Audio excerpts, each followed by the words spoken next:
বন্ধ করা হলো শহর, থামিয়ে দেওয়া হলো স্থানীয় ব্যবসা ও পর্যটন। প্রায় ৭,৫০০ কোটি টাকা ব্যয়ে আম্বানি পুত্রের প্রাক বিবাহের দ্বিতীয় অনুষ্ঠানে থমকে গিয়েছিল ইতালির পোর্টফিনো শহর। ফ্রান্সের দক্ষিণ পালেরমো থেকে ৪ দিনের বিলাসবহুল ক্রুজে অনুষ্ঠিত হয় বিবাহ পূর্বে আয়োজন। যদিও আয়োজনের চাপে ক্ষুব্ধ হয় বেরসিক সাধারণ মানুষ। নাদিয়া ইসলাম তুলির রিপোর্ট। বলা হয় ভারতের জিডিপির ৪% আম্বানি পরিবারের দখলে।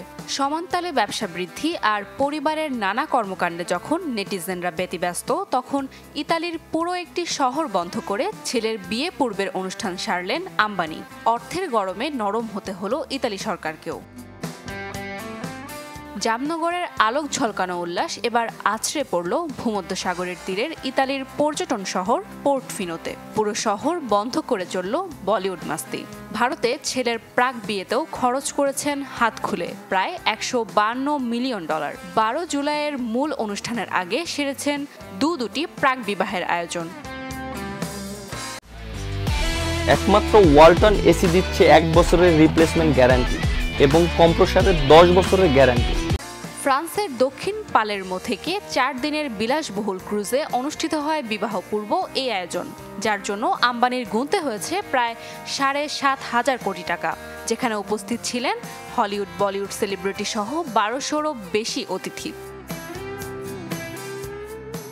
তথ্য বলছে আম্বানির এই আয়োজনে স্থানীয় প্রায় 1 ডজন রেস্তোরাঁকে বন্ধ রাখতে 7 থেকে 10,000 ইউরো দেওয়ার ঘোষণা দেওয়া হয়। বন্ধ করে দেওয়া হয় ইতালির পোর্টফিনো অঞ্চল, যে কারণে ফিশারিজ ভিলেজ নামের এই স্থান এবং এর পার্শ্ববর্তী অঞ্চলে থেমে যায় ব্যবসা ও পর্যটন। দর্শনার্থী আসতে না পারায় লোকসানের মুখে পড়ে সাধারণ জনগণ।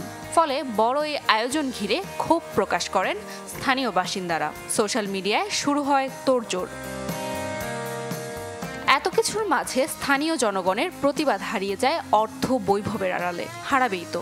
$114 বিলিয়ন সম্পত্তির মালিক আম্বানি বলে কথা, যে নিমিষেই বদলে দিতে পারে যে কোনো দেশের জিডিপি। নাদিয়া ইসলাম তুলি, চ্যানেল 24।